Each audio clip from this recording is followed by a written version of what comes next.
I'm just curious if you want to speak up a little bit about this, about the challenges and struggles that you maybe discover through your research, through your grassroots experience, working with young men and so on.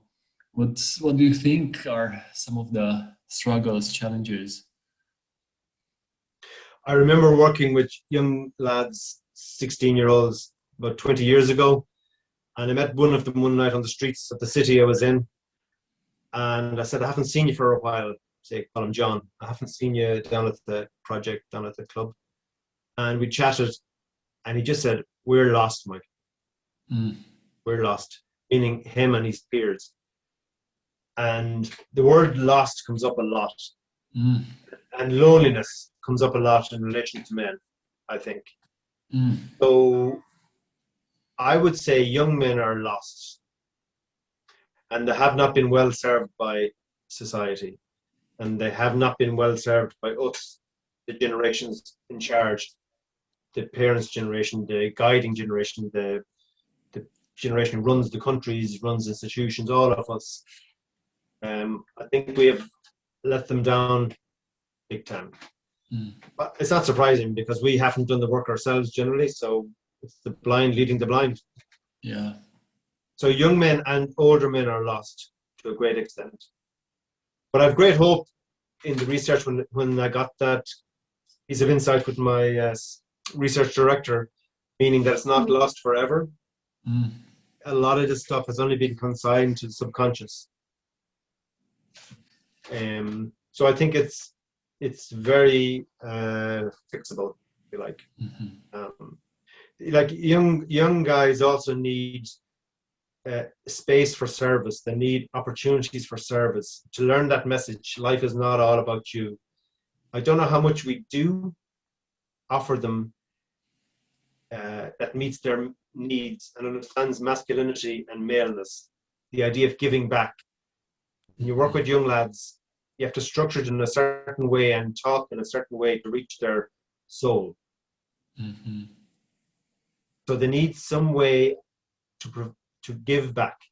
They need some route that understands how they are constructed to give back, offer service. And it's not as simple as just saying volunteer in your local homeless shelter or that sort of stuff.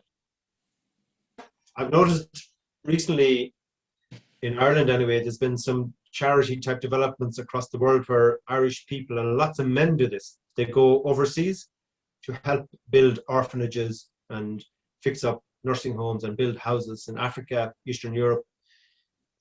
So I think in the area of service, we have to offer young guys heroic models. So when you look across the world at our leadership, political, business, church, faith, spiritual, community leadership, and think who are the heroes, who are the heroes, like in a national picture, international picture.